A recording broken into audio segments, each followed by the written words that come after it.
Commissioner we county yo Ronald Mawiwa niko bona asabira bamenyi be bunge Kasipul kabondo banyare KOENEKI OMOREMBE BOSIO BW'OBOCHORI OBOKE OBW'OREMBE gochia KOENEKI wa chitari kemerongabere na kianda cyo mutenyo iga niga gocha kubwatakana n'ekiburaburu ekicyabete KOENEKI wa haburi tuko ryegoro chinga kyabana siasa babere BW'OBOCHORI kurwase kyamakiriya ODM na bego Philip Aroko yoro mu Rwanda wekergo kyobo jumbe ase bunge yo oitenderete ase mekutane yo yaenegeti okorenta o chingoma hasigati yababwatani babana siasa abo babere na buno muri kito Frida Kirubago tumanya kurwase county ya Homa Bay nego bona bana siasa abo bonse asobwamo basabira babwatani babo KOENEKI OMOREMBE chingaki bagokora chi campaign chabo magaye chiburaburu KOENEKI gwa abori tukoli goro ikekirereta abantu gosiria obugima nigabarwaneli abo besokire na kogikeria chiburaburu ekyo na gutuma magomba abo gochia ase amate enyagusira. Life is precious, and politics is not a matter of life and death. That is what we have agreed, and we want peace to prevail, peace to reign in Homa Bay County. We don't want people to look at it like we expect problems to emerge. So the most unfortunate thing that happened yesterday, the very unfortunate incident that happened yesterday, we are condemning it. As I'm repeating myself, with the strongest possible terms. And I would like to pass sincere messages of condolences to the two families who lost their beloved ones. It's very, very, very unfortunate. Nonya nabo nigo baboria obutukigo korekana iliko naria bali baikiraniye egekorekyo iliko imokerigwa egetambukero keri chiko. And that investigations have already commenced, and whoever is involved will be brought to book, and the laws of this land will take its own course without any fear, without any favor. We want to be as impartial as possible. So we leave the matter rest.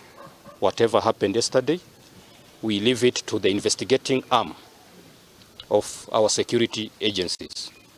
And therefore we need to wish again to have conversations about what happened yesterday, because the truth will come out when investigations are carried out and culprits involved are brought to book. Boigo nigo batwara okuigwana KOENEKI achi campaign chomorembe. Today we came here today as leaders, as aspirants of the in the Kasipul by-elections to discuss and forge ahead. Yeah, we agree that it's always important to embrace each other. Let's campaign peacefully. At the end of the day, you know, we only need one member of parliament in Kasipul constituency. So it's key for us to campaign peacefully. You know, it's a few days to the by-elections. So let's embrace each other. Let us not conduct ourselves in a careless manner, so that at the end of the day, you know, we still need the people of Kasipul to vote for us. Asense mende nigo batwaro kuigwana uchagusira oyorabwe asobochori obo chingaki batuguterare ogwatananeka gesiasa.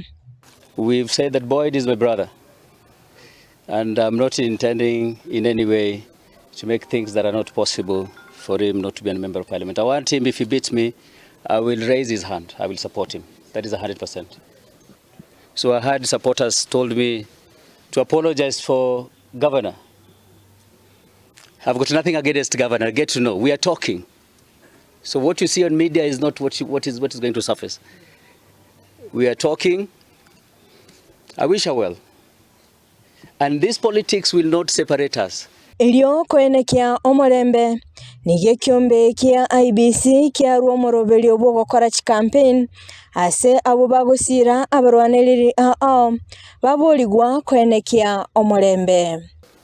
And one thing we have agreed going forward, to avoid such instances again from occurring.